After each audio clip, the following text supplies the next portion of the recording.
Hello everyone, welcome to day 6 of Java Programming Bootcamp powered by edspread. And now let's get started. First, let's discuss the homework questions, and I hope you guys tried out the given homework questions. And if yes, please type yes in the chat box. Now, let's get started with the first question, that is program to convert the temperature given in Celsius to Fahrenheit using methods. So, now let's open Eclipse and let's click on File and select New and create a Java project, that is new Java project. And let's name our project as day 6, and make sure you select this default JRE JDK method and click on finish. And let's not create a module. So now here our project is created of day 6 name, but nothing is there in the source folder. So for that we need to create a package. So right click on source, select new and click on package, and let's name it as day 6 and click on finish. So here our package is created, but we can't write any code here. So we need to create a class to write a code. So right click on package name, that is day 6, and select new and click on class, and let's say day 6 underscore homework 1, and make sure that the first letter of the class name is a capital letter, that is an uppercase letter, and make sure to include this public static void main method, and let's click on finish. So here our class is created with the name day 6 underscore homework 1 in the package day 6, and this is the public static void main method, that is the main method, and let's write our code inside the public static void main method. And now let's write program to convert Celsius to Fahrenheit. So before defining our function, in order to write this program, first we need to know the formula of converting temperature from Celsius to temperature in Fahrenheit. So the formula to convert temperature from Celsius to Fahrenheit is temperature in Celsius into 9 by 5, that is 1.8 plus 32. This is the formula to convert temperature from Celsius to Fahrenheit. So now let's define our function outside the main block, that is main method, that is public static double. So here we are writing double instead of void because we are returning some value. So of double data type, so that's why we are specifying the double data type here. And now let's name our function as temp conversion, and let's declare a variable that is Celsius of double data type, that is double C, and let's write the formula here by returning it, like return C into, that is in brackets, C into 9 by 5 plus 32, and let's call the function inside the main method.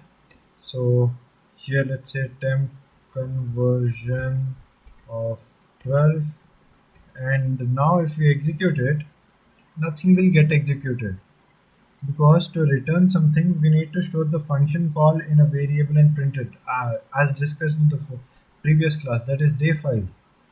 So now let's let's declare a variable that is a of double data type, let's say double a is equal to temp conversion of 12, and now let's print out a, and a yeah a, and now let's execute, and now 53.6 is being printed, and that is the final answer after we convert temperature from Celsius to Fahrenheit. That is, temperature given in Celsius is 12 degrees, and 12 into 9 by 5 plus 32 gives you 53.6. So now let's discuss another question, that is the second homework question, to perform all the calculator operations such as addition, subtraction, multiplication and division using methods. So for that, let's create a new class. Right click on day 6 package, select new, and let's click on class, and let's name our class as day 6 underscore homework 2, and make sure that the first letter of the class name is a capital letter, that is an uppercase letter, and make sure to include this public static void main method, which is the main method, and let's click on finish. So here our day 6 homework 2 class is created under day 6 package, and this is our main method, that is the public static void main method.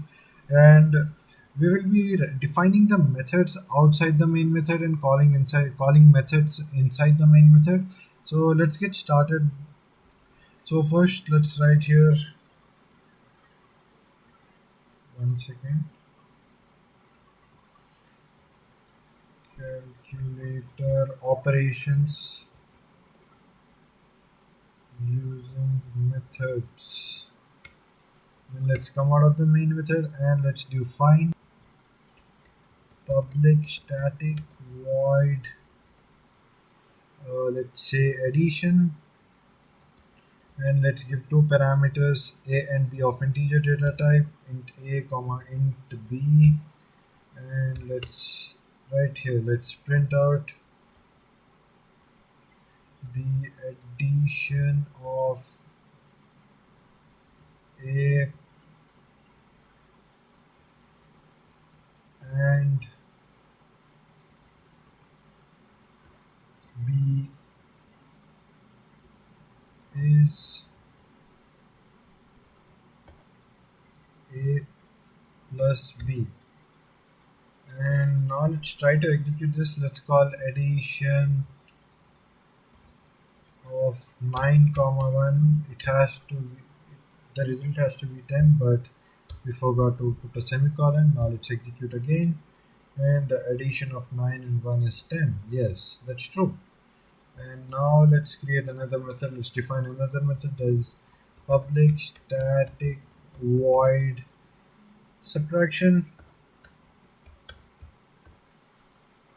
of, let's say, a and b of integer data type, and let's say the difference of a and b is a minus b. And now let's try to execute this. Let's try to call this method, that is subtraction of 9 comma 1, that is 9 minus 1, 8 has to be returned and 8 has to be printed. So 9 and 1, 8. Yes, that's true. And now let's define another method, that is, let's say public static void, let's say multiplication, and in parameters let's declare two variables of integer data type, that is integer a and integer b. And here let's print out the product of a and b is a into b. And now let's call this method, that is multiplication of, let's say, 9 comma 10, and 90 should be printed, that is the product of 9 and 10 is 90. That's true. And now let's define another method, that is public static void division, and let's declare two variables of double data type, that is double a comma double b. And let's write our code here, system.out.println, let's say the division of a and b is, let's say, a by b. And now let's call this method. So let's say division of, let's say, 10 comma 5, and let's execute this. Oh, we forgot to mention the semicolon. Let's execute this again, and let's say the division of 10 and 5 is 2, that is true. And now this is one way of doing the program, I mean the problem, solving the problem. And the other way is that instead of printing we can return it. But let's first change the return types of these. Let's say void, and we want to return double, so let's say double, and let's comment this line, and let's write a code here, that is return a by b. And here let's say we are in returning integer, we want to return integer, so let's comment this out, and let's write return a into b. And let's say we want to return integer here, so let's say integer, and let's comment this line, and let's say return a minus b. And let's here we are returning integer, so let's specify integer data type here, and let's return a plus b. And let's comment out this line. And now if we execute the program, nothing will be printed because we didn't specify, I mean specify in the sense we didn't store the function call in a variable. So first, in order for our program to get executed, we need to store all these function calls, that is the method calls, in a variable, and then we have to print it. Let's see, now I'll execute the program, that is control F11, and let's see, nothing is being executed here. The whole thing is blank. Let's say I'll just close the console, and again I'll print everything is perfect, and let's say control F11, but nothing is being printed.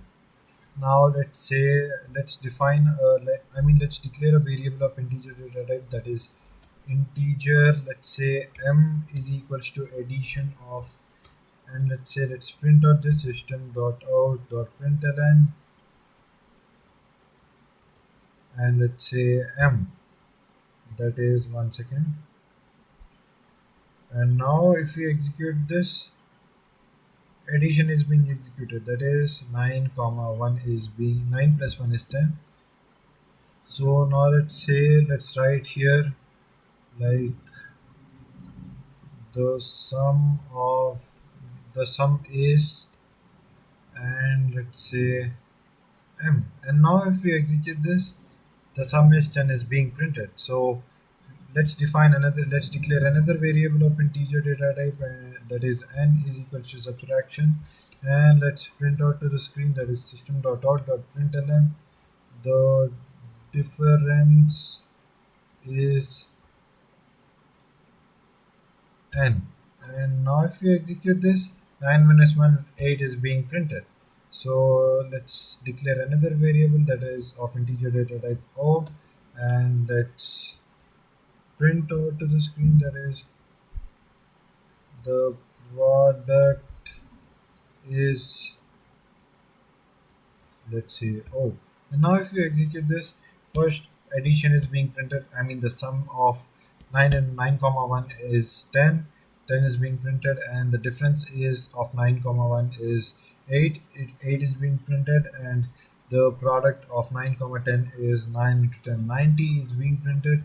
Now let's declare another variable, let's say p of integer data type, and now let's print out to the screen, that is system.out.println, the division is, let's say p. And now if we execute this, we got an error because we didn't specify here, like here we specified it as double and we are giving int, so type mismatch cannot convert from double to int is being printed, that is the error is being printed. So we have to specify here double data type, and if we execute this, Now it's being printed. So the sum is 8, sum of 9 comma 1 is 10, and difference of 9 comma 1 is 8, and the product of 9 and 10 is 90, and the division of 10 and 5 is 2. So now let's discuss about a user-defined data type known as an array. So first let's create a new class. That is, right click on a package, day6, select new, and then create class. And then let's name our class as day6 underscore arrays, ARRAYS, and make sure that the first letter of the class name is a capital letter, that is an uppercase letter, and make sure to include this public static void main method, that is the main method, and let's click on finish. So here our class is created, that is day6 underscore arrays, and in the package day6, and this is the public static void main method, that is the main method without which the program won't be running. So first of all, what is an array? So an array is nothing but a group of, like, it's a group of collection of some elements of a similar data type. That is, like, array is a collection of elements of similar data type. That is, it could be, like, it can be of integer, it can be of float, it can be of string, it can be of character, anything. But all elements should be of same type. Suppose if I give, like, one integer, one float, one string, it won't be accepting. So there are two ways of declaring arrays. The first one is that, let's comment this out, like, name of the data type, that is data type name, and then square parentheses, then variable name, that is the name of the variable, is equals to, we use the new keyword here, and again the data type name, and we specify the size of the data type. That is, I'll demonstrate and I'll show you. So let's follow this whole syntax and let's create an array now. And before starting this, one more thing is that array index starts from 0 and ends in n minus 1. That is, like, array index starts from 0 and ends with n minus 1. So first declare an array and then come to this point so you guys will understand everything. So first let's say data type name, let's choose integer and to square parentheses, and then variable name, let's take roll number and then equal to, we can type the new keyword, and again data type name, that is integer, and let's say we need to specify five roll numbers of five people. So here we declared an array, and the size of the array is 5, and let's say we want to declare, like, let's assign the values, that is roll number of indexing starts from 0. So here the size of the array is 5, so the index starts from 0 and n minus 1, that is it goes till 4, 0, 1, 2, 3, and 4. Now we are assigning a value in the 0th position, that is the first position in the array, and let's say 99, and let's say print out, that is, let's say roll number. If you print roll number, some id is going to be printed, that is, and now let's say accessing the element, that is 0, and now let's execute this. 99 is being printed. Now let's assign, let's say roll number of, like, the second value, let's say 88, and let's say roll number, third value is 77, let's say roll number, fourth value is 66, and let's say roll number of fourth value is 55, and let's print out all the values. Let's say system.out.println roll number of first location. Let's say system.out.println roll number second. Let's say third. Let's say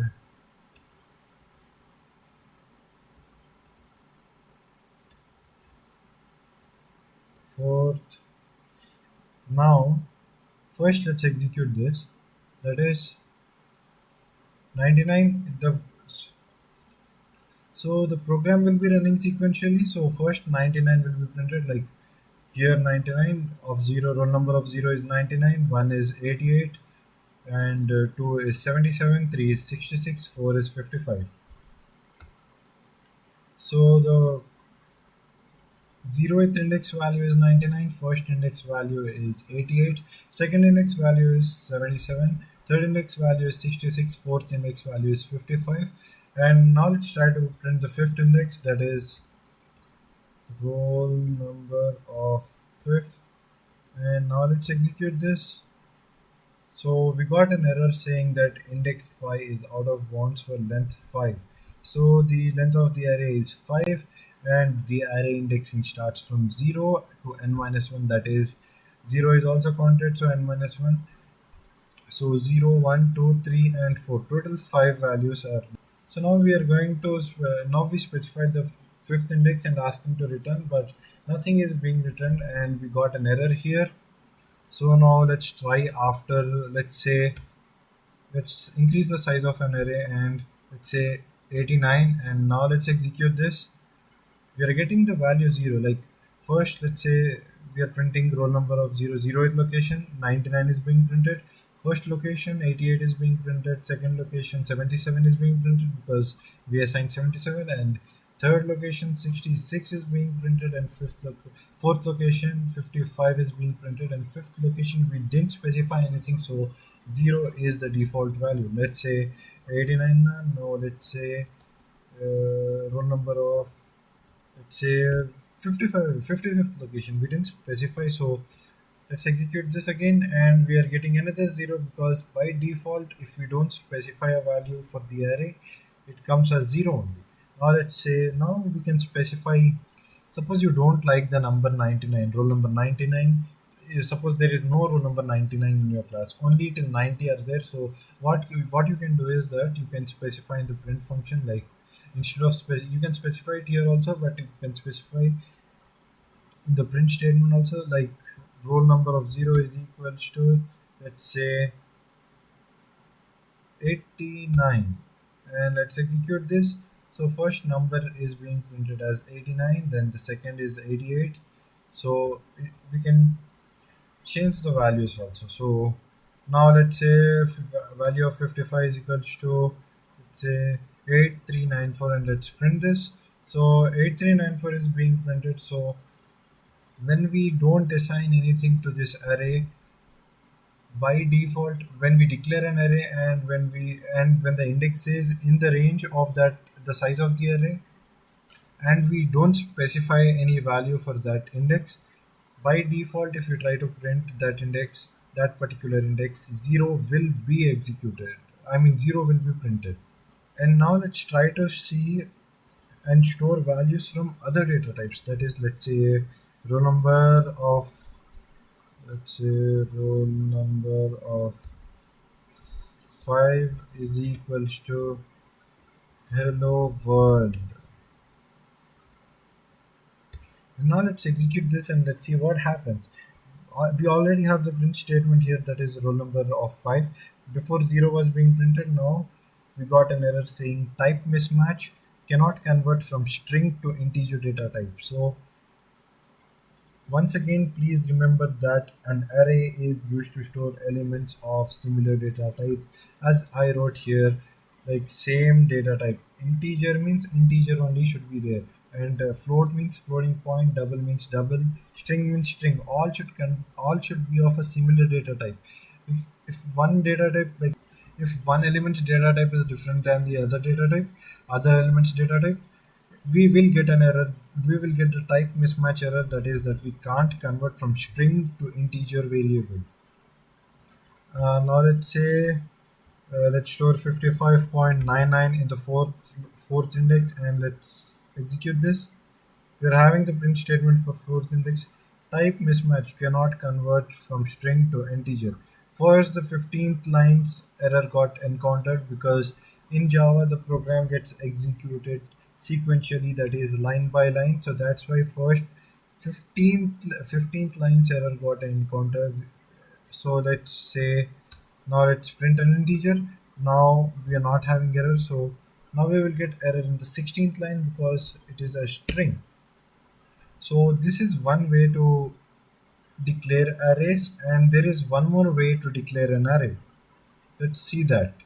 And before this, let's assign this to something 0934. Let's say 3489, and let's execute. We are getting this 3489 here, and no, everything is being printed. So let's create a new class, right? That is right click on day6 package, select new, then click on class, and then let's name it as day6 underscore arrays underscore 2 arrays 2, and make sure that the first letter of your class name is a capital letter, that is an uppercase letter, and make sure you include public static void main method, that is the main method, and without that your program won't execute. And now let's click on finish, and here day6 underscore arrays2 class is created in the day6 package, and this is our public static void main method, and we will be writing our code here. And let's comment this out, and let's say array second way to declare an array. Both are almost same. You won't find any difference actually. So the syntax to declare an array in the second way is that first data type name, that is DATATYP data type name, and then two square brackets, that is one square bracket, open and close, and now here we will have variable name, and then equal to, and we are taking the help of a new keyword, and then again we will have a data type name, and open and close square bracket, and we will have flower brackets, and inside that our data will be stored. So let's say, and here no need to declare the size.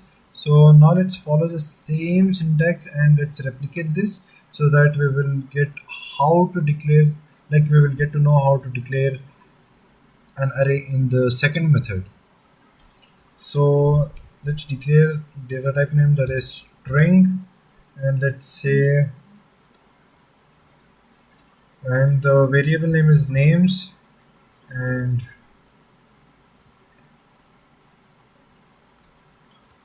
equal to, let's say new data type name, again string, and then here flower brackets open, and let's say name is edspread, and let's say another name is Java, and let's say another name is web development, and the final name is, let's say, Python. And if you haven't watched any of our other bootcamps, please do watch them, they're really nice. And now let's close this, and now let's try to print this. Let's system.out.println, let's say names of 99. Let's, if we print names of 99, we will get an error saying index 99 is out of bounds for length 4, because length is for 1 2 3 4, and indexing starts from 0, that is 0 1 2 3. Index ranges from 0 to 3, and the length of the array is 4. So let's say uh, let's print Java. So to print Java, what we have to do is print 1, because Java is the second element here, but the indexing is starting from 0 to n minus 1. So 0 is considered as the first element, that is the first word, and 1 is considered as the second word. So Java is here, Java should be printed now. So now let's assign something instead of Java. Let's say assign Java in caps. That is, and now let's execute this again. We will get Java here. Now if you want to print out Python, let's say system.out.println, and we have to print names of the last index, that is length is 4, so n minus 1 is 3, names of 3, and let's execute this and we will get Python. Now let's print out edspread, that is the first name, that is system.out.println, and names of 0, and let's execute this. So edspread is being printed, and now let's print again and names of 2, and let's execute this. So names of 2 is web development, so web development is being printed. So let's change the value, like names of 2 is equals to, let's say, HTML, and let's execute this. HTML is being printed instead of web development. So that's it about arrays, and now let's discuss about recursion. That is the very most important topic and very interesting topic to learn programming. I mean, in programming, it is the very interesting topic. So let's get started with recursion. So basically, recursion means that a method calling itself. So it has two cases. That is, one is the base case. That means at a certain point of time, it stops the recursive call. And we can also say that it is a way to return something without making a recursive call. And the second is a recursive case. And it means a method calling itself. And there are few advantages and disadvantages of recursion. That is, recursion performs better in problem solving, and code gets written in a very few lines, like whereas iteration takes a lot of lines. You can take the example of a factorial program. The main logic is only 2 3 lines, and the and if you use the same thing for iteration, it gets kind of long. So the disadvantages of recursion are that recursion takes more amount of space and it is very time consuming. So now let's quote the very famous problem in recursion, that is the factorial program. And let's open Eclipse. Let's create a new class, that is right click on day6 package, select new, and then click on class, and let's name our class as day6 underscore recursion. And make sure that the first letter of your class name is a capital letter, that is an uppercase letter. And make sure you include this public static void main method, and let's click on finish. So here day6 recursion class is created in the day6 package, and here we'll write a code, that is program to find the factorial of a given number recursively. So first we will define our function that is outside the main method, that is public static int. We wrote int because we are planning to return some data type, some value. I mean, we wrote int because we are planning to return some value, so that's why we wrote int.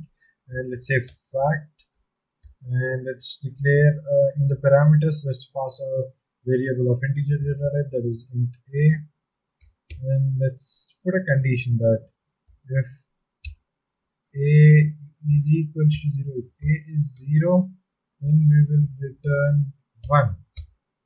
Else, if a is not 0, if a is non-zero, what will we return? Else we will be returning a into factorial of a minus 1. And now we need to call here. So now let's declare a variable number of integer data type, that is int number is equals to, and store the function call of fact in this variable, that is fact of, let's say, 5. And let's print out number to the screen, and now let's execute our program, and 120 is being executed. Now let's say that we want factorial of 0. We will get 1 because this is the base case. One second, let's write here. Base case is this, and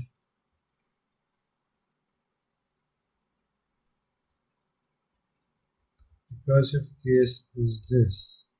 Now let us see how the recursive function works. Let's say factorial of 5, and when we execute we are getting 120 as the value, but let's say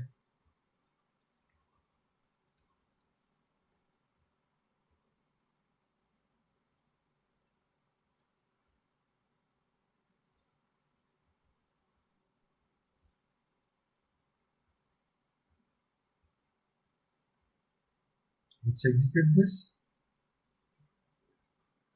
So the factorial is 20. So here the value of a is 5. So first it will check the base case, that is if a is equals to 0. A is not equals to 0, so it won't return 1. It will go into this else part, and then what it will do is we are returning a, that is 5 into factorial of 5 minus 1, that is 5 minus 1 is 4.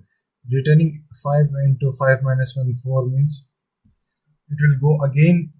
It is calling the function again. So when it is calling the function again, it will check the base condition, that is base case, that is if 4 is equal to 0. 4 is not equal to 0, so that will come in the else part, that is 5 into 4 into 4 minus 1 is 3. Again it will go here in the, and again it will check the base case, that is 3 is equals to 0. It's not equal to 0, so it won't return 1. It will just come in the else part, and a is 3 into factorial of 3 minus 1, that is 2. 3 into 2 is 6. So factorial of 2 is, again it will go here. If 2 is equal to 0, 2 is not equal to 0, so that it won't return 1.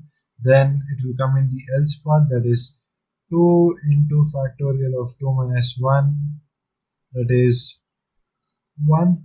And again it will go here, factorial of 1 is equal to 0. No, it won't. It is not equal to 0. Base case is false, so that's why it will come under the else part. And 1 into factorial of 1 minus 1, factorial of 0 is again 1. It will check the base case. 1 equals to, factorial, a's value is 0. 0 equal to 0. Yes, it is true, so it will return 1. First, a value is 5, that is 5 into factorial of 4. 5 into 4 is again a's value is 4 into factorial of a minus 1, that is 3. Again, then it is 3 into 2, then 2 into 1, and 1 into 0. So that's it for today, and let me summarize what all we have discussed today. That is, first we have discussed about the homework questions which were given to you guys yesterday, that is a program to convert temperature given in Celsius into Fahrenheit using the methods. And then we wrote the program that performs all the calculator operations such as adding, subtracting, multiplying, and dividing two integers. And then we had a brief introduction about arrays, what are they, and array is a user defined data type and is a collection of elements of similar data type. If one element, like all elements are integers, then only it is known as an array. Suppose if all elements are integers but even one element is a string, so it is not an array. We will get an error. So, and in the, like arrays indexing starts from 0 and ends in n-1, and there are two ways of declaring an array. That is, first we need to specify the data type, then variable name, and then we take the help of new keyword, and we'll again specify the data type, and we will specify the array size. But in the second way, what we are doing is that We are specifying the data type, we are specifying the variable name, and again we are taking the help of new keyword, and again we are specifying the data type, and we are not specifying the size here. We are just storing the elements, that is string, floating point numbers, and everything. And next we discussed about, like, we had a brief introduction to recursion. That is, recursion is nothing but a function calling itself, which has two cases. One is the base case, that is the way of returning something without making a recursive call, and the second one is, second case is the recursive case, that is the method calling itself is known as a recursive case. And we discussed about the advantages of recursion, and disadvantages of recursion, that recursion performs better in problem solving and code gets written in a very few lines, and disadvantage is that it takes a lot of amount of space and it is very time consuming. So that's it for today. Make sure you like, share, and subscribe our YouTube channel, and the attendance form will be posted in the chat box very shortly. So make sure you give your attendance in order to get the 7-day bootcamp certificate. So thank you for watching. Please like, share, and subscribe. Thank you for watching.